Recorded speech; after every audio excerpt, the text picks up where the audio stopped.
Salut YouTube, bonjour à tous, bienvenue pour cette nouvelle vidéo, donc le 11e épisode de Strategix. Merci pour vos super commentaires sur le 10e épisode. Voilà, ça me motive pour continuer. C'est vrai qu'on trouve beaucoup de vidéos sur les tactiques, sur les parties commentées, etc. Moins sur la stratégie, donc c'est vraiment ce que je veux faire. C'est les vidéos en plus qui me font le plus progresser et c'est celles que j'aime faire. Donc ne vous inquiétez pas, je vais continuer. Donc toujours le même système. Je vais dérouler une partie, et puis à un moment donné du milieu de jeu, un moment stratégique, je vous dirai de faire pause et vous essayerez de vous mettre à la place du champion et de trouver le coup par rapport à un plan stratégique. Et ensuite, après, on repart de la structure de pion, on verra d'autres diagrammes, etc. pour vous aider à comprendre le nœud stratégique de la position. Donc ici, on va avoir une partie entre Korchnoi et Karpov. C'est une partie de 1981 de leur revanche du championnat du monde. Korchnoi avait eu du mal à se qualifier quand même pour le championnat du monde. Et quand on regarde, pourtant il y avait du beau monde, hein, il y avait Tal, il y avait Petrosian, il y avait Spassky déjà. Et pourtant, les demi-finales ont opposé Polugaevski, il y avait Portisch et Hubner. La finale, finalement, c'est Korchnoi-Hubner. Et Korchnoi a gagné 4,5 à 3,5, s'est qualifié. Donc c'était vraiment tendu, hein. On avait vraiment des joueurs qui étaient à peu près du même niveau. Et ensuite, le championnat du monde. Donc le candidat, c'était Korchnoi face à Karpov. Donc cette partie, donc Korchnoi avait les blancs. Ça commence par C4. C4, les coups de l'anglaise. E6. Cavalier C3. D5 et D4. Finalement, on a transposé dans un gambit de la dame refusé. Fou E7. Cavalier F3.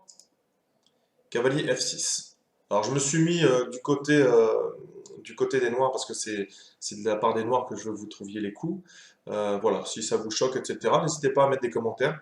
On m'avait conseillé de le faire, je trouve que c'est intéressant de se mettre du côté de celui qui doit jouer. Même si pour beaucoup ça pose plus de problème maintenant d'avoir les blancs toujours en bas. Fou G5, H6, Fou H4, petit roc.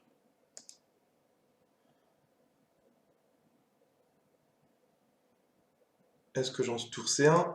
Dame C4, enfin D prend C4, E3, C5,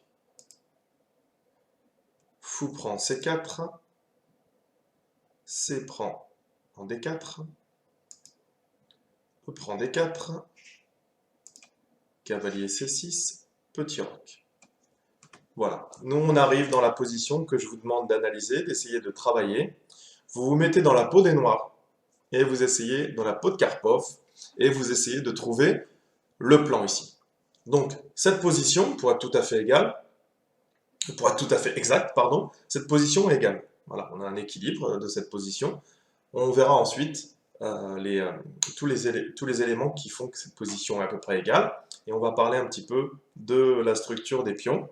Maintenant, vous faites pause et vous essayez de trouver le bon coup pour les noirs.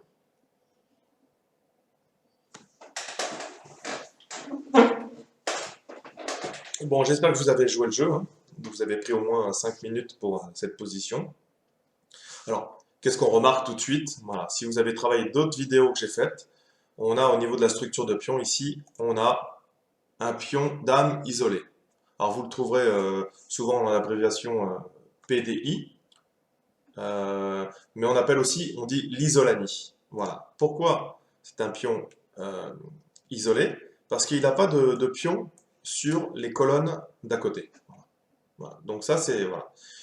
Donc le pion isolé, faut être honnête, c'est une faiblesse en finale. Mais dans le milieu de jeu, il a du potentiel. Pourquoi? Parce que déjà, il peut pousser, et ensuite il sert un petit peu de levier pour protéger des pions sur la case E5. Voilà. Donc, c'est comme les pions pendants. Hein, j'ai déjà fait un stratégique sur les pions pendants. Quand vous avez un pion isolé, le plan il est assez simple. C'est une attaque à l'aile roi.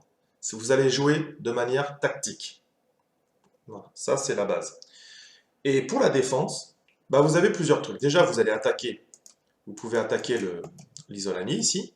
Mais le plus important, c'est la case qui se trouve devant. Voilà. Vous devez stopper soit avec les pièces, soit avec une pièce, enfin en contrôlant la case avec l'activité des pièces, par exemple ici la dame, le pion, ou soit tout simplement en mettant une pièce sur cette case. Voilà. Nimzowitsch, on va revenir sur une autre notion ensuite, il parlait de bloqueur. Voilà. Donc, d'ailleurs, j'en profite pour vous conseiller la chaîne de Chess Amy. Il vous a proposé le livre Mon système de Nimzowitsch. Dedans, vous avez un grand chapitre sur les bloqueurs. Voilà, c'est très bien expliqué. Si vous arrivez à vous procurer cet ouvrage, je vous le conseille, même si il a ses défauts. En tous les cas, sur la partie bloqueur, c'est très intéressant. Donc ici, pour les noirs, la défense pour les noirs, ça va être d'essayer d'échanger le maximum de pièces. Et ensuite, en finale, eh bien, on jouera sur la faiblesse du pion isolé qui est en D4 à ce moment-là. Donc ici, il faut que vous trouviez un plan pour commencer à échanger des pièces. C'est pas un coup évident à trouver. Donc maintenant, si vous avez bien joué le jeu, vous pouvez refaire pause ici 1 minute avec ce que je viens de vous dire pour voir si ça correspond à ce que vous aviez trouvé ou si vous n'aviez pas trouvé, mais ensuite je vous montre la solution. Donc ici, le coup qui a été joué par Karpov, ici, le but c'est d'essayer d'échanger des pièces. Voilà. Si on commence à venir directement avec le cavalier ici, peut-être qu'on va avoir des prises, on va avoir des reprises ici. Donc ce qu'on veut ici, et ensuite Karpov aime bien ce genre de coup, ici Karpov a joué cavalier vient en H5. Alors, l'expression, on dit cavalier au bord, cavalier mort. Si vous regardez les parties de Karpov, il y a énormément de positions où il a joué les cavaliers au bord et je peux vous dire qu'il a gagné. Donc ici, on vient tout de suite protéger, voilà. Si on avait mis par exemple le cavalier ici, le fou pouvait revenir en G3. Alors qu'ici, maintenant, eh bien, il y aura forcément un échange de pièces, et même pire, s'il vient ici, les noirs auront gagné la paire de fous, dans une position qui est ouverte. Voilà. Donc ici, eh bien c'était fou prend. Alors bien sûr qu'on a le cavalier un petit peu hors jeu, mais il va pouvoir tout simplement revenir peut-être sur H5 ou F6 et venir contrôler encore la case D5, qui est hyper importante dans ce genre de position. Donc maintenant les blancs viennent de reprendre en E7, maintenant vous mettez encore dans la peau des noirs, et vous avez deux manières de reprendre. Maintenant je vous demande de réfléchir, qu'est-ce que vous jouez ici? Est-ce que vous jouez cavalier prend en E7 ou dame prend en E7?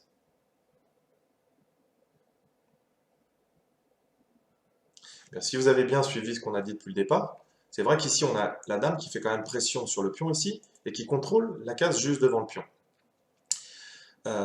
Et ici, on a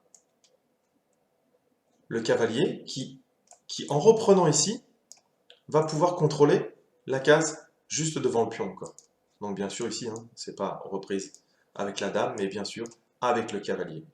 Et ici, vous venez une fois de plus contrôler la case D5. Donc on va le contrôler une fois avec le pion, une fois avec le cavalier, une fois avec le deuxième cavalier, et on a la dame. Et si vous pouvez réfléchir, vous avez peut-être possibilité de contrôler cette case-là avec une pièce supplémentaire. Donc ici, on arrive à un moment charnière pour les blancs.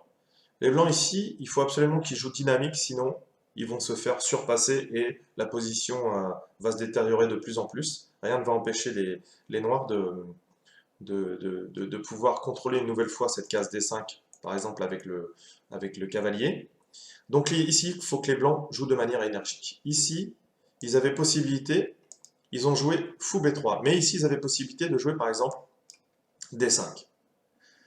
D5, ils se libèrent directement de leur pion. Voilà, comme il commence à y avoir des échanges de pièces, eh bien, ils se libèrent de cette faiblesse et ils vont aller chercher une position à peu près nulle. Voilà. Ici, on a une position à peu près égale. Voilà, généralement, hein, c'est parce que les noirs recherchent la nulle. Les blancs, pardon, c'est parce qu'ils recherchent, hein, ils ont l'avantage du trade, donc généralement, ils essaient de jouer. Donc ici, Korchnoi, il y avait aussi possibilité de jouer tour E1. Donc c'est ce qu'on dit, hein. Quand on a un pion isolé, on essaie de jouer pour l'attaque à l'aile droite avec des tactiques. La case E6 en fait partie.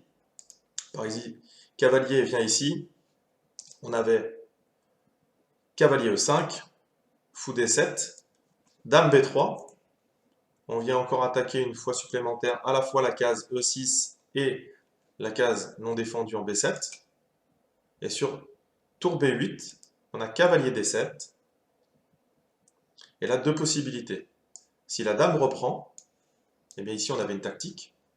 Tour prend E6, donc c'est tout à fait le genre de tactique que vous pouvez obtenir dans ces positions. Et ici, les noirs, il fallait qu'ils trouvent le seul coup, ici dans la position qui est B5. Voilà, une position tactique très difficile. Donc si les blancs aiment jouer tactique, etc., les positions de pions isolés peuvent être intéressantes pour eux. Ça leur donne des chances de pouvoir gagner, de pouvoir bien gagner avec les blancs, et puis si ça se passe mal, bah, de pouvoir, au risque d'avoir une belle attaque, ils compensent par la finale où ils vont souffrir un petit peu, mais ils ont quand même souvent des chances d'annuler. Cavalier prend, cavalier F5, et pour l'échange de la qualité ici, les blancs ont gagné 2 pions. Une position difficile, qui n'est pas en plus le thème. Et si on avait repris du cavalier ici, et bien là, on séparait du pion isolé, D5, le prend. Et ici, la position du fou avec la dame ici est un petit peu meilleure pour les blancs. Donc les blancs auraient eu un léger avantage ici. Voilà. Donc, c'est pas parce qu'on a réussi à faire des manœuvres qu'on commence à échanger les pièces. Ces positions de pions isolés ont quand même du venin au niveau de l'attaque. Ici, Korchnoi joue fou B3. Il veut sûrement venir fou C2, peut-être dame ici, pour venir sur la case H7. Seulement le cavalier, de toute façon, va revenir et il va défendre également la case H7. Donc cavalier F6, ça n'a pas de problème. Cavalier E5, un coup standard. Le cavalier est protégé par le pion. Et on va essayer de monter une attaque sur l'aile roi. Fou D7. Donc en fait, tout simplement, Karpov n'a absolument pas peur de l'échange, vu qu'on a vu que c'était ce qu'il cherchait. Et en plus, en venant en D7, il menace de venir en C6, contrôler cette grande diagonale, et une fois de plus, contrôler la case D5. Voilà. Très simple au niveau de la stratégie. On joue contre le pion et on va voir la deuxième phase tout à l'heure. Dame E2, tour C8. On vient ici sur la colonne ouverte, contestée. Cavalier E4. Donc ici, tout simplement, c'est une erreur stratégique. Pourquoi? Parce que c'est les blancs qui jouent le jeu un petit peu des noirs et ils viennent échanger une pièce supplémentaire. Voilà, le plan ici qui était correct, c'était de venir avec la tour F en D1 ou la tour C en D1 pour pouvoir contrôler et protéger un petit peu le pion ici. Voilà. Ça gardait quand même un petit peu plus la tension ici. Donc échange de la pièce. Et ici, on vient avec le fou en C6. Donc avant de parler de ça, on va revenir sur la notion de bloqueur. Tout à l'heure, j'en ai parlé, Nimzowitsch en parlait. Les bloqueurs, voilà, ici quand vous avez un pion passé, il faut stopper le pion passé, parce que s'il commence à arriver sur la 6e ou sur la 7e, ça va être compliqué. Voilà. Pour Nimzowitsch, les meilleurs bloqueurs étaient les pièces légères, d'accord, fou et cavalier. Pourquoi? Parce qu'en effet, si vous avez un fou, un cavalier qui bloque le pion, s'il est attaqué, il sera attaqué par une pièce mineure, ça ne sera pas grave. Il suffira de défendre par exemple ce bloqueur pour faire une série d'échanges. Mais si vous bloquez avec une dame ou avec une tour, si l'adversaire vient attaquer votre bloqueur, bah, s'il l'attaque avec une pièce mineure, soit un cavalier, soit un fou, vous serez obligé de retirer votre dame et vous serez obligé de retirer votre tour. Voilà pourquoi ça fait les meilleurs bloqueurs. Et ensuite, dans les pièces mineures, entre le fou et le cavalier, eh bien souvent le cavalier est meilleur bloqueur. Pourquoi? Parce qu'il peut attaquer par-dessus le pion qu'il défend. Donc il vient à la fois bloquer et empêcher le pion d'avancer, et il continue à attaquer par-dessus, à faire des menaces par-dessus ce pion.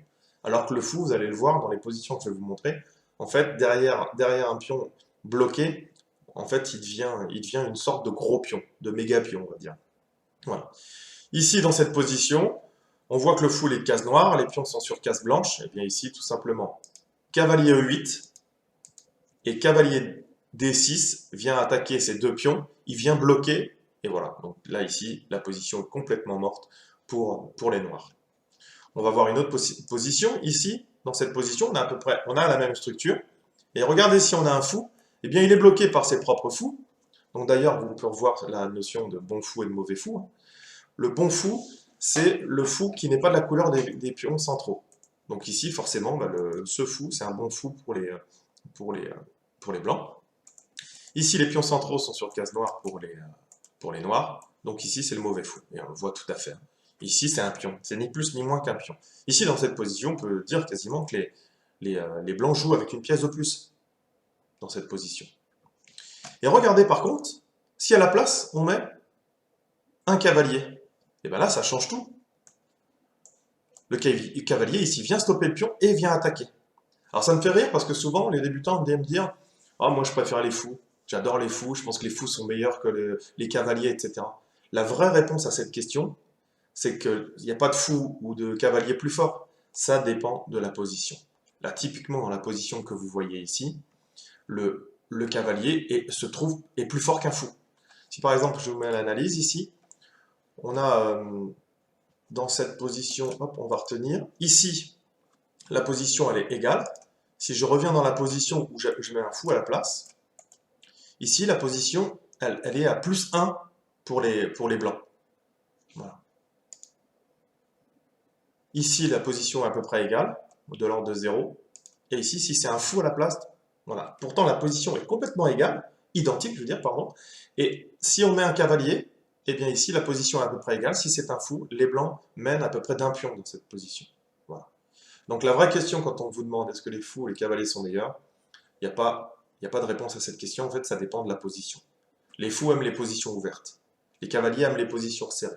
On reviendra là-dessus d'ailleurs. Et puis j'ai déjà fait des stratégies dessus sur les bons fous et fous contre cavaliers, les luttes contre fous et cavaliers. Donc voilà, les bloqueurs, donc les meilleures pièces, c'est les pièces légères. Et en finale, on a une autre pièce qui est un bon bloqueur, c'est le roi. On reviendra dessus sur une autre vidéo. Donc ici, une erreur stratégique de la part des blancs, hein, ils viennent faire un peu le jeu des noirs, parce qu'ils viennent échanger un cavalier ici, et du coup, eh bien, tout doucement, le pion va devenir une plus grosse faiblesse, et on va voir comment Karpov l'utilise. Donc ici, on reprend avec la tour. Alors ici, on avait 3 possibilités de reprise.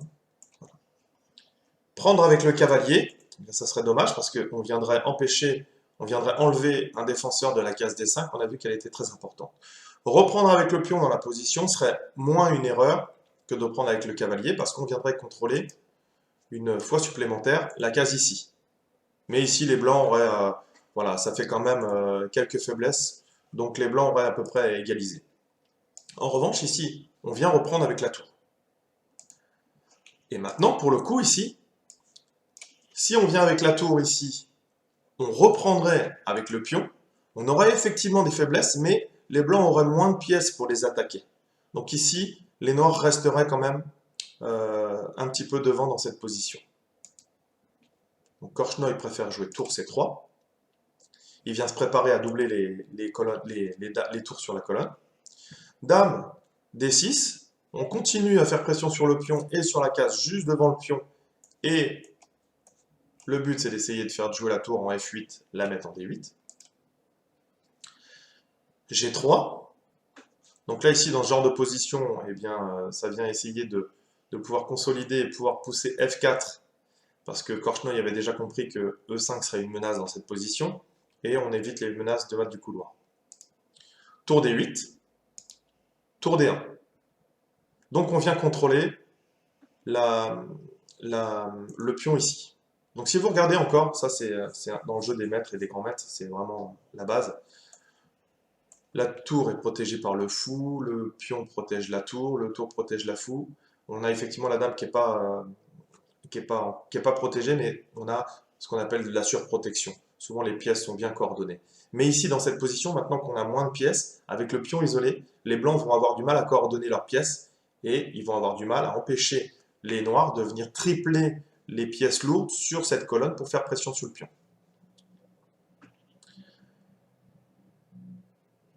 Alors ici, le but, ce qu'on veut, c'est tripler les pièces lourdes sur cette colonne. Donc vous pouvez faire pause, essayer de trouver le bon coup pour les noirs pour essayer de tripler ici.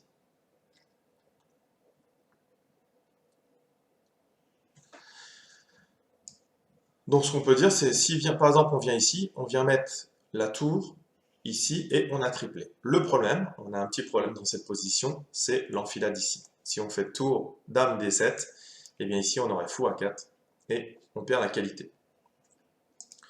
C'est la raison pour laquelle ici Karpov a joué tour B6 initialement pour pouvoir jouer Dame D7 et ensuite, seulement à ce moment-là, tour D8.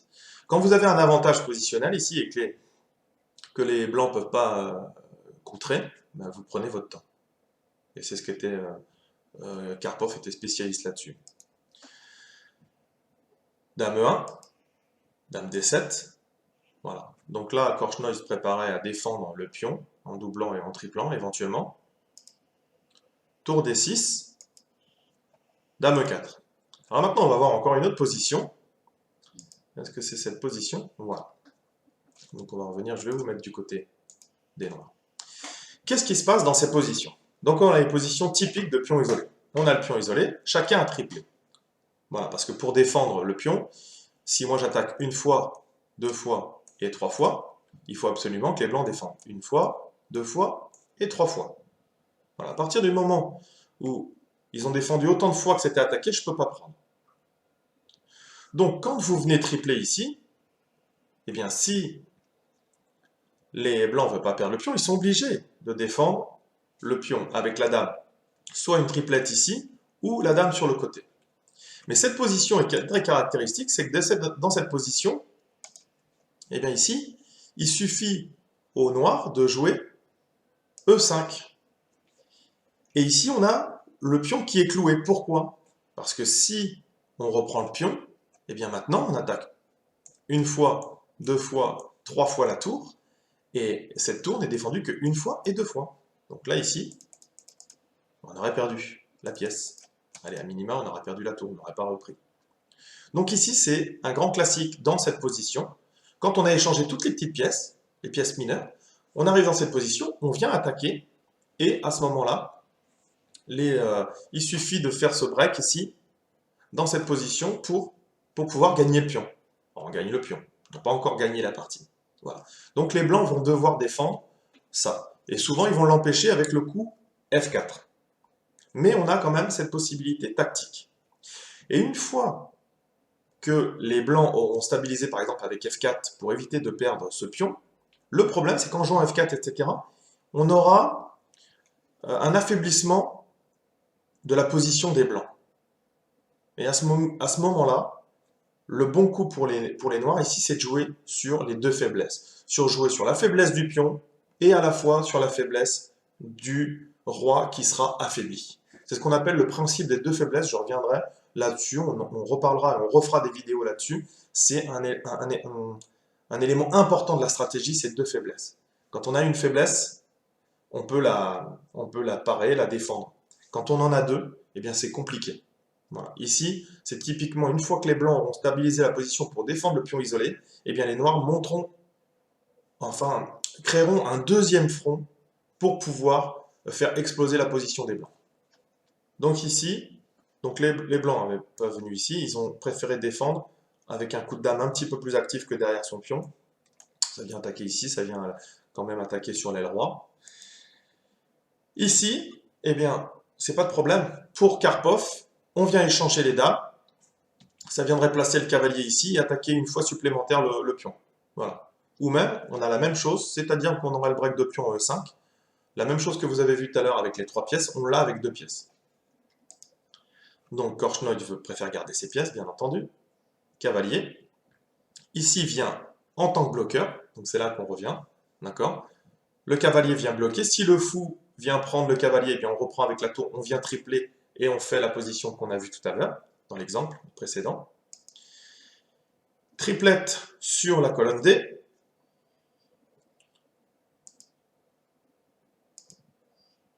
Et on arrive avec notre position que nous avons vue tout à l'heure. Donc ici, Korchnoi, bien sûr, encore une fois, se laisse pas faire. Hein, il vient attaquer, gagner des temps sur la dame. Mais ici, Karpov, petit à petit, vient consolider sa position. Et on vient tripler ici. Donc là, maintenant, il a profité du déplacement des pièces. Ici, on menace très clairement E5. Parce que maintenant, cette pièce est non défendue. Donc ici, F4 est obligatoire. Et on a un affaiblissement de la position du roi. Voilà, création d'un deuxième front, création d'une deuxième faiblesse. B6, On vient consolider encore la position. B5. Encore une fois, le peu de mobilité des pièces ici blanches, eh bien, va faire que on peut commencer à continuer à prendre de l'expansion pour avoir une meilleure finale à jouer si on a un échange massif des pièces. Massif. A4. Prise ici. Donc là, ici, dans la position, maintenant on a deux faiblesses contre une. Et en fait, ici, on a même une troisième faiblesse qui correspond à l'affaiblissement du roi. Ici, Karpov, en jouant la dame ici, vient commencer à titiller, on va dire, un petit peu le roi blanc. L'idée, c'est de jouer tout simplement tour C8, tour C2, et dame en E2, et on viendra jouer sur la deuxième rangée. Dans des positions comme ça, finale de pièces lourdes, etc., bah, le but, c'est de posséder les colonnes ouvertes et de créer des menaces et de pouvoir rentrer sur la deuxième ou pour la septième pour les bleus. Tour des deux, bien compris ce qui se passait.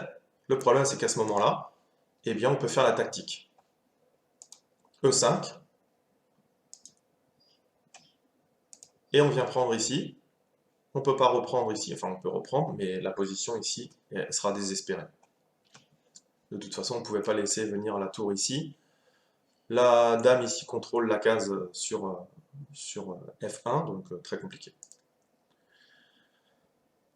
Donc Korchnoi préfère venir descendre pour protéger la première rangée. Il vient s'obstruer quand même un petit peu l'horizon de sa dame. On continue de jouer sur le clouage ici et la prise là, et on menace tour en E1. Donc ici, prise de la part des blancs. Tour des deux, envahissement de la deuxième rangée, et c'est-à-dire qu'on a une transformation positionnelle, c'est-à-dire que le pion isolé, tout ce qu'on a fait contre le pion isolé depuis le départ, eh bien, a fait que maintenant, on avait un affaiblissement de la position du roi blanc, des faiblesses, hein, ici, bah, si on regarde, on a deux faiblesses contre une, voilà, et surtout, on a le roi blanc complètement exposé, alors que le roi noir est tranquillement. Ici, on perd même un nouveau pion, tout simplement dame C6 pour essayer de menacer mat, échec, échec, et ici on vient protéger la case ici. Et ici, il faut faire attention, parce que ça c'était obligatoire pour protéger le mat. Si on s'enflamme et qu'on se dit bah, j'ai gagné une tour, bah, ici la position est nulle. La position est nulle, parce que tout simplement, on va avoir dame ici, échec, et on va avoir des échecs perpétuels ici. Il faut même faire attention, parce que si on ne veut pas répéter la position et qu'on se précipite un petit peu et qu'on joue ici, bah, la position est même perdue pour les noirs, parce que ici, que le roi vienne ici ou ici, on aura la prise du pion et regain de la tour avec 4 pions de plus. Donc comme quoi, il faut toujours se méfier. Donc ici, le bon coup, c'est dame C5. Bon, on en a d'autres également. Pareil, on ne reprend pas la tour. Ici, échec. Et ensuite, on avait même une autre possibilité ici, c'est de venir ici protéger et on ne peut plus empêcher soit ici mat, ou soit de venir la dame en D1. La position, c'est fini comme ça. Échec, échec. Et ici, abandon de la part de Korchnoi. Voilà, donc qu'est-ce qu'on a vu dans ce Stratégix? On a vu déjà les bloqueurs. Les bloqueurs, je reviens sur la position. Le bloqueur ici, le meilleur, c'est le cavalier parce qu'il peut attaquer par-dessus les pions. On l'a vu dans cette position. Pardon. Voilà, si cette position ici de bloqueur, si c'est un cavalier, la position est à peu près égale. Si c'est un fou, les blancs ici ont l'avantage. Voilà, ça c'est le truc. Troisième position qu'on a vue ici dans cette partie, c'est qu'une fois qu'on a le pion isolé ici, si on attaque 3 fois et qu'on défend 3 fois, eh bien, s'il y a un pion sur une colonne adjacente, on vient le pousser, et ici, le pion sera cloué, sinon on va prendre. Donc ça va forcer l'adversaire à découvrir son roi pour empêcher justement qu'il y ait un pion de pris. Voilà. Donc ça, c'est fondamental. Aussi, ce qui est fondamental, c'est l'histoire des deux faiblesses. Ça, en stratégie, c'est la chose qu'il faut que vous reteniez, c'est ça. Souvent, c'est rare qu'on gagne avec une seule faiblesse. On vient ouvrir un deuxième front. Pendant qu'on attaque la faiblesse et que l'adversaire la défend, on vient attaquer un deuxième front. Voilà. Et ensuite, on revient sur les positions de pion dame isolé. Donc ici, hop. Quand vous avez des pions dame isolés, pour les blancs, c'est une attaque à l'aile roi. Pour les noirs, on va jouer sur la faiblesse de ce pion, c'est-à-dire que tous les échanges sont favorables à la défense. Et ensuite, on vient contrôler la case juste devant le pion à l'aide d'une pièce en le mettant en opposition, c'est-à-dire en faisant un bloqueur. Mais là, des fois, on a un petit problème, c'est que des fois, cette pièce est échangée. Et si on est obligé de reprendre avec un pion, eh ben, on va se retrouver avec des pions qui se font front. Et sinon, on la protège avec des pièces. Voilà, comme on a vu tout à l'heure, l'idée de fou venir ici pour T5, ou les pions. Voilà. Donc, les positions de pion dame isolées sont des vraies positions de stratégie qui arrivent dans beaucoup d'ouvertures. On les trouve dans l'ouverture Caro-Kann, la défense Nimzowitsch sur D4. On la trouve également dans la variante Alapine de la Sicilienne. Voilà, c'est des positions qu'on peut retrouver souvent. Si vous êtes tacticien et que vous êtes fort en calcul, ça peut être des positions, vous pouvez aimer ces positions avec le pion dame isolé. Et si vous êtes plus fort en finale, etc., bah vous pouvez essayer de... La stratégie est simple à comprendre, souvent difficile à réaliser. Voilà.